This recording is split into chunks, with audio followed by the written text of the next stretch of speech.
everyone. I hope you all are doing very well. I am Sonalika and welcome back to my channel Study with Sonalika. And today we will going to learn a new chapter of class 8 science, chapter 5th, that is coal and petroleum. Okay, so before we are starting our class, I want to introduce this chapter in brief. So what do you understand by coal and petroleum? I think you all are very much aware with these two terms, coal and petroleum. Yes? कोल और petroleum तो सबने सुना ही होगा, है ना। कोल क्या होता है? व्हाट इज़ कोल? कोयला, जिसका बहुत सारे पर्पसेस में यूज होता है। फॉर एग्जांपल, पहले के टाइम में जब चूल्हे पे लोग खाना बनाते थे तो किस चीज़ का यूज़ करते थे? तो कोयले का यूज़ करते थे चूल्हा जलाने के लिए। इंडस्ट्रीज़ में, फैक्ट्रीज़ में रेल का जो इंजन होता है उसे रन करवाने के लिए भी कोल का यूज़ किया जाता है, अभी भी बहुत लार्ज स्केल पे। पेट्रोलियम का भी, पेट्रोलियम जो है उसके अंदर, मतलब जब पेट्रोलियम निकाला जाता है ज़मीन के अंदर से, तो जब उसका प्रोसेस होता है फिर उसके अलग अलग प्रोडक्ट मिलते हैं। उससे क्या क्या मिलता है? पेट्रोल मिलता है, डीजल मिलता है, केरोसिन मिलता है और भी बहुत सारे अलग अलग प्रोडक्ट उससे मिलते हैं हमें। तो इन दोनों चीज़ों के बारे में, वो कहाँ से मिलते हैं, कहाँ से हम उसे निकालते हैं, उनका यूज़ कहाँ कहाँ होता है, इस चैप्टर में अच्छे से हम डिटेल में पढ़ेंगे। और ये दोनों नेचुरल रिसोर्स है, हमें पता है ये, क्योंकि ये हम नहीं बना सकते, ये हमें खुद नेचर के द्वारा ही मिलते हैं, है ना। तो नेचर के द्वारा मिलते हैं और ये एग्जॉस्टिबल है। एग्जॉस्टिबल और इनएग्जॉस्टिबल दो टर्म्स हैं, इस चैप्टर में आपको मिलेंगे आगे। एग्जॉस्टिबल मतलब होता है जो एक बार यूज़ करने के बाद ख़त्म हो जाए, मतलब वो फिक्स है, एक लिमिट में प्रेजेंट है। हम अगर उसे यूज़ करके ख़त्म कर दें तो दोबारा से बनने में बहुत टाइम लग जाएगा। और दोनों मिलते कहाँ से हैं? तो दोनों माइनिंग के द्वारा निकाले जाते हैं ज़मीन के अंदर से। और कोयला जो है डायरेक्ट ज़मीन के अंदर से निकलता है। पेट्रोलियम जो है वो पानी वाले एरिया से निकाल जाता है, समुद्र से, समुद्र के बीच में ड्रिलिंग करके और उस तरीके से निकलता है। ठीक है, तो अब ये था ब्रीफ इंट्रोडक्शन। अब मैं इसे डिटेल में पढ़ाने जा रही हूँ इस चैप्टर को। So let's start our class. तो यहाँ दिया हुआ है कि हम बहुत सारे मटेरियल्स का अपना ज़रूरत के हिसाब से हर दिन यूज़ करते हैं डेली लाइफ में। उनमें से कुछ हमें नेचर से मिलते हैं और कुछ हमारे द्वारा बनाए गए होते हैं, जिसे हम मैन मेड कहते हैं। ठीक है, यहाँ पे दिया हुआ है लिस्ट, आपको बताना है कि कौन सा चीज़ जो आप यूज़ करते हो वो नेचुरल है और कौन सा मैन मेड है। ठीक है, ये आपका होमवर्क है, इसे आपको फिल करना है दोनों कॉलम को। यहाँ पे दिया हुआ है कि क्या आपने इस लिस्ट में एयर, वाटर और सॉइल और मिनरल, इनको इंक्लूड किया है या नहीं। और ये क्या है? ये तो हमें नेचर से मिलते हैं, नेचर से ऑब्टेन होते हैं, तो ये किस चीज़ में आएंगे? तो ये they comes under natural resources. Water, air, soil और मिनरल किस चीज़ में आएंगे? तो नेचुरल रिसोर्सेज में आएंगे, क्योंकि ये हमें नेचर के द्वारा मिलते हैं। ओके, तो क्या ये कभी ख़त्म हो सकते हैं? जो भी आपने अभी देखा नेचुरल रिसोर्स, हवा, पानी, मिट्टी, ये कभी ख़त्म हो सकता है या फिर लिमिटलेस है? कभी ख़त्म होगा ही नहीं, चाहे हम कितना भी यूज़ कर ले। तो आगे हम देखेंगे। तो ये जो नेचुरल रिसोर्सेज हैं, इन्हें ब्रॉडली दो पार्ट में क्लासीफाई किया गया। पहला है इनएग्जॉस्टिबल नेचुरल रिसोर्सेज और नेक्स्ट है एग्जॉस्टिबल नेचुरल रिसोर्सेज। तो इनएग्जॉस्टिबल नेचुरल रिसोर्स होता क्या है? देखो यहाँ पे दिया हुआ है, these resource are present in limited quantity in nature and are not likely to be exhausted by human activities. For example sunlight and air. ये वैसे रिसोर्स है, वैसे नेचुरल रिसोर्स है जो अनलिमिटेड है, मतलब हम कितना भी यूज़ कर ले ये प्रेजेंट रहेंगे हमारे नेचर में। ह्यूमन एक्टिविटीज़ का जो है उसकी वजह से ख़त्म नहीं हो जाएगा। फॉर एग्जाम्पल सनलाइट और एयर, हवा और सूर्य का धूप, सन का जो लाइट है वो कभी ख़त्म नहीं होगा। ठीक है, आगे इसी में दिया हुआ है आपका exhaustible natural resource. The amount of this resource in nature is limited. ठीक है, इन सारे नेचुरल रिसोर्सेज का जो अमाउंट है हमारे नेचर में वो लिमिट में है। बहुत ज़्यादा यूज़ करने से ये एक टाइम ऐसा आएगा जब पूरी तरीके से ख़त्म हो जाएंगे। और एग्जॉस्टेड है ये, मतलब हम जो एक्टिविटी कर रहे हैं, इतना ज़्यादा यूज़ किया जा रहा है इन सारी चीज़ों का, एक टाइम ऐसा आएगा जब पूरी तरीके से ये अर्थ से ख़त्म हो जाएंगे। एग्जाम्पल देखो क्या है इसका। फॉरेस्ट, जंगलों की कटाई होकर लोग घर बना रहे हैं, फैक्ट्रीज बना रहे हैं, बहुत कुछ बना रहे हैं और जंगलों को काटते जा रहे हैं।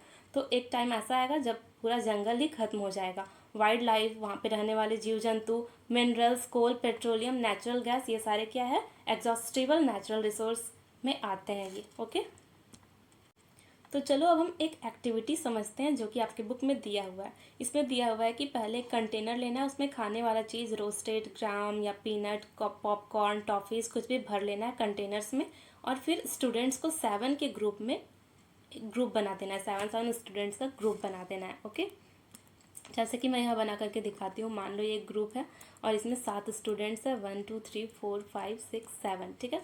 और इस ग्रुप को फिर सब डिवाइड करना है 3 ग्रुप में, एक, फिर यहाँ पे हो गया आपका 2 और ये हो गया आपका 3rd, ठीक है। और सब में पॉपुलेशन बढ़ता जाएगा। फर्स्ट में पॉपुलेशन जो है 1 स्टूडेंट का था, दूसरे में 2 स्टूडेंट्स का, और तीसरे में 4 स्टूडेंट्स का। ओके, तो ये जो था ये हमारा फर्स्ट जनरेशन था, ये हमारा फर्स्ट जनरेशन कहलाएगा, ये सेकेंड, ओके, और ये 3rd, ठीक है। तो क्या हो रहा है कि अब सबको खाने का जो हमारा कंटेनर में भरा हुआ चीज़ है वो सबको दिया जाएगा बारी बारी से। सबसे पहले फर्स्ट जनरेशन के पास जाएगा वो खाने वाला सामान, ठीक है। यहाँ पे बहुत सारा सामान भरा हुआ खाने वाला, तो इसके पास जाएगा, ये खा लेगा तो जो बचेगा अब सेकेंड जनरेशन को मिलेगा। कुछ बच जाएगा, आधा सामान बचेगा वो इसे मिलेगा, लेकिन लास्ट वाले को हो सकता है कि मिले भी, या फिर अगर बचेगा तो ही मिलेगा, नहीं तो नहीं मिलेगा, ऐसा होगा ना। तो इस एक्टिविटी से हमें ये समझना है, इस एक्टिविटी से यही समझना है कि मान लो कि इसी तरीके से पॉपुलेशन जो है बढ़ता जा रहा है और रिसोर्सेज का कमी होते जा रहा है। एक टाइम ऐसा आएगा जब रिसोर्स बचेंगे ही नहीं, जो ख़त्म होने वाले रिसोर्सेज है जैसे कोयला पेट्रोलियम के जितने भी प्रोडक्ट है वो सारे बचेंगे ही नहीं, तो ये तो बहुत प्रॉब्लम हो जाएगा, ठीक है। तो यहाँ बोल रहा है कि एज्यूम करो कि जो कंटेनर में खाने वाला चीज़ था उसके जगह पे क्या रहेगा, उसकी जगह पे कोयला पेट्रोलियम और नेचुरल गैस भरा है, और उसी तरीके से जो first generation second generation 3rd generation के लोग रहेंगे वो कंज्यूम करेंगे, उसको यूज़ करेंगे। हो सकता है कुछ लोग एकदम ग्रीडी लालची की तरह यूज़ करते जाए कि बस हम ही यूज़ करें, लेकिन कुछ लोग ऐसे होते हैं जो आगे के बारे में भी दूसरों के बारे में भी सोचते हैं। तो उस तरीके से हो सकता है लास्ट में थोड़ा बहुत कुछ बच जाए, लेकिन एक टाइम ऐसा आएगा जब पूरी तरीके से वो ख़त्म हो जाएगा, है ना। तो इस चैप्टर में हमें जो एग्जॉस्टिबल मीन्स जो ख़त्म होने वाले नेचुरल रिसोर्स है कौन से हैं, वो है कोल पेट्रोलियम और नेचुरल गैस है ना, जो ख़त्म हो सकते हैं एक टाइम के बाद। This were formed from dead remains of living organism. और जो कोयला पेट्रोलियम और नेचुरल गैस है कैसे फॉर्म होते हैं, डेड रिमेन मतलब लिविंग ऑर्गेनिज्म जब मर जाते हैं उनका जो डेड बॉडी होता है उसके ऑसेस को इंग्लिश में फोसिल कहते हैं, ठीक है। तो उससे फॉर्म होते हैं कोल पेट्रोलियम और नेचुरल गैस। तो इसीलिए इन्हें फोसिल फ्यूल भी कहा जाता है, क्योंकि ये डेड रिमेन्स से बने होते हैं, इसलिए इन्हें क्या कहा जाता है, फोसिल फ्यूल कहा जाता है। These are known as fossil fuel. तो अब हम पढ़ेंगे कोल के बारे में। ओके, सो यहाँ पे दिया हुआ है कि आप कोल के बारे में तो सुने ही होंगे और कोल को देखे भी होंगे, है ना। सो कोल कैसा होता है, कोल हार्ड होता है देखने में और छूने में, और स्टोन के जैसा होता है, हार्ड पत्थर के जैसा हार्ड होता है, and is black in colour. Colour कैसा होता है, ब्लैक होता है। ये आपको दिख रहा है कोल का diagram. Okay, so coal is one fuel use to cook food earlier. मतलब कोल का बहुत सारा यूज़ है। सबसे पहले तो मैंने बताया आपको खाना बनाने में यूज़ होता है, और रेलवे इंजन को चलाने के लिए स्टीम प्रोड्यूस करने के लिए भी किसका यूज़ किया जाता है, कोल का। कोल को हीट किया जाता है तो स्टीम प्रोड्यूस होता है इससे। It is also use in thermal power plants to produce electricity. Thermal power plants में क्यों यूज होता है कोल का, इलेक्ट्रिसिटी प्रोड्यूस करने के लिए। और इसका ऑल्सो यूज़ होता है in various industries as a fuel, ईंधन के रूप में इंडस्ट्रीज़ में यूज़ किया जाता है। चलो हम लोग जान लेते हैं कि कोयले का स्टोरी क्या है, स्टोरी ऑफ कोल, ठीक है। सो बोल रहा है यहाँ पे अबाउट 300 मिलियन ईयर्स अगो, लगभग 300 मिलियन ईयर्स पहले, ठीक है, 300 मिलियन ईयर पहले जो हमारा जो अर्थ था वो बहुत ही घने जंगल से भरा पड़ा था, लेकिन वेटलैंड एरिया था। और लेकिन क्या हुआ कि नेचुरल जो प्रोसेस होते रहते हैं, जैसे बाढ़ वाढ़ जो आते रहता है, फ्लड वगैरह जो आता है, तो ये जो फॉरेस्ट था वो गॉट ब्यूरिड अंडर सॉइल, मतलब सॉइल के अंदर दब गया। क्यों, बाढ़ की वजह से।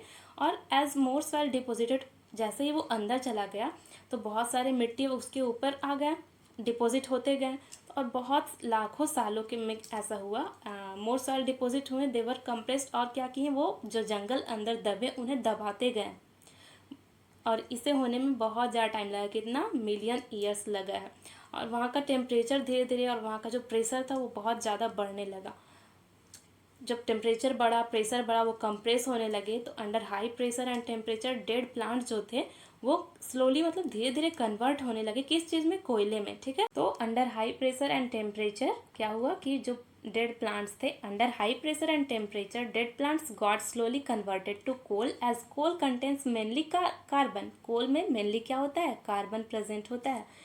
The slow process of conversion of dead vegetation into coal is called carbonization. Vegetation का कोल में कन्वर्ट होने का जो प्रोसेस है ये कार्बोनाइजेशन कहलाता है। कार्बोनाइजेशन क्यों कहलाता है, क्योंकि कोल में मेनली क्या होता है, कार्बन पाया जाता है। ओके, और it was form from remains of vegetation, क्योंकि ये वेजिटेशन के रिमेन्स से फॉर्म होता है, इसलिए इसे भी क्या कहते हैं, फॉसिल फ्यूल कहते हैं। ओके, क्या कहते हैं, फॉसिल फ्यूल। ये देखो, ये माइन है, कोल माइन है, यहीं पे कोयला निकाला जाता है। व्हेन हीटेड, जब कोल को एयर में हीट किया जाता है तो ये मेनली क्या, कौन सा गैस प्रोड्यूस करता है, ये CO2 that is carbon dioxide produce करता है। ठीक है, कौन सा gas, CO2 carbon dioxide produce करता है हीट होने पे। और जब कोल को प्रोसेस किया जाता है इंडस्ट्री में तो हमें बहुत सारे यूजफुल प्रोडक्ट्स मिलते हैं जिनका हम बहुत सारी चीज़ में यूज़ करते हैं। फॉर एग्जाम्पल कोक, कोल तार एंड कोल गैस। क्या क्या, कोक, कोल तार एंड कोल गैस। ओके, अब सबसे पहले हम कोक के बारे में जानेंगे कि कोक क्या होता है। So coke is tough, porous and black substance. कैसा होता है, टफ होता है। ठीक है, मतलब हार्ड होता है। कौन, कोक टफ होता है, पोरस होता है एंड ब्लैक सब्सटेंस होता है। इट इज़, और बहुत प्योर फॉर्म होता है कार्बन का। ठीक है, प्योर फॉर्म होता है कार्बन का। इसका यूज़ होता है स्टील के मैन्युफैक्चर में and in extraction of many metals. बहुत सारे मेटल्स को निकालने में, एक्सट्रैक्ट करने में कोक का यूज़ किया जाता है। नेक्स्ट इज कोल तार। ठीक है, कोल तार क्या होता है, तो कोल तार ब्लैक होता है और एक गहरा गाढ़ा सा थिक लिक्विड होता है और विथ अनप्लीजेंट स्मेल, मतलब इसका स्मेल अच्छा नहीं होता है, बैड स्मेल होता है। और ये मिक्सचर होता है अबाउट 200 सब्सटेंस का मिक्सचर होता है, मतलब 200 अलग अलग चीज़ से मिलकर बना होता है। और कोल तार से हमें जो प्रोडक्ट मिलते हैं वो बहुत सारे चीज़ को बनाने में यूज किया जाता है जो हम अपने एवरीडे लाइफ में यूज़ करते हैं। फॉर एग्जांपल, इसका यूज़ होता है इंडस्ट्री में, लाइक सिंथेटिक डाइज बनाने में, ड्रग्स बनाने में, एक्सप्लोजिव जो पटाखा फुटता है, आवाज़ आता है, और बॉम्ब वगैरह, तो explosive, perfumes, plastic, paints, photographic materials, roofing material, छत का जो मटेरियल होता है वो, एक्सेट्रा। ये सारा चीज़ बनता है किसके हेल्प से, कोल तार के प्रोडक्ट के हेल्प से। ठीक है, तो और जो नेफ्थलीन का गोली होता है ना, वाइट कलर का गोल गोल छोटा सा, जो हम कपड़ों में कीड़ा ना लगने के लिए जो डालते हैं, वो भी इसी से बनता है, कोल तार से। ठीक है, यहाँ पे वो भी दिया है कि naphthalene balls use to repel moths and other insects और also obtain from coal tar. Coal तार का पहले जो बनता है रोड, उसमें यूज होता था, पर अब नहीं यूज होता है। अब उसकी जगह पे बिटुमेन का यूज होता है, क्योंकि बहुत चिपचिपा और थोड़ा उसको हैंडल करना हार्ड होता है। कोल को प्रोसेस करते समय, जब कोल को प्रोसेस करके कोक बनाया जाता है, उस समय कोल गैस मिलता है। ठीक है, उस टाइम क्या ऑब्टेंड होता है, कोल गैस, और इसका यूज़ होता है फ्यूल के रूप में बहुत सारे इंडस्ट्रीज़ में से जो कि कोल प्रोसेसिंग प्लांट्स के नज़दीक सिचुएटेड होते हैं। सो कोल गैस का पहले यूज होता था लाइटिंग के फॉर्म में, मतलब लाइट के लिए। सो यहाँ पे दिया हुआ इम्पॉर्टेंट है, ये भी फैक्ट है ये। Coal gas was use for street lighting for the first time in London in 1810। 1810 में फर्स्ट टाइम कहाँ पे यूज़ हुआ था, लंदन में, किसका, कोल गैस का। एंड इन न्यूयॉर्क अराउंड 1820, और न्यूयॉर्क में भी इसका यूज़ हुआ था 1820 के अराउंड में।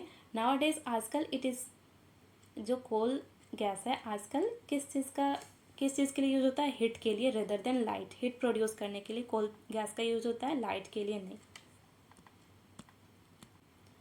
सो अभी तक हम लोगों ने जो जो भी पढ़ा है एक बार उसे समराइज कर लेते हैं। सबसे पहले हमने देखा चैप्टर पूरा कोल और पेट्रोलियम पे है। दोनों क्या है, दोनों एग्जॉस्टिबल नेचुरल रिसोर्स है, मीन्स कि एक टाइम के बाद ख़त्म हो सकते हैं वैसे रिसोर्स हैं। और फिर कोल के बारे में हमने पढ़ा कि कोयला जो है वो ज़मीन के अंदर से मिलता है, जिसे बनने में मिलियंस ऑफ ईयर लग जाते हैं, और जब उसे प्रोसेस किया जाता है निकालने के बाद तो उससे अलग अलग 3 प्रोडक्ट मिलते हैं। क्या क्या मिलते हैं, वो होते हैं कोक, कोल तार एंड कोल गैस। और तीनों के क्या क्या यूजेस है वो भी हमने देखा। सो यहाँ तक हम लोगों ने देखा। आगे हम पेट्रोलियम नेक्स्ट क्लास में पढ़ेंगे। सो आज के लिए बस इतना ही। टिल देन आप लोग देखो और पूरा वीडियो अच्छे से देखो। नहीं समझ में आए तो आप कमेंट में पूछ सकते हो। अगर कंटेंट अच्छा लग रहा है तो चैनल को लाइक करें और सब्सक्राइब करें, सो दैट कि अपकमिंग वीडियोज़ के नोटिफिकेशन आपको टाइम से मिलते रहे। Okay, thank you, thanks for watching.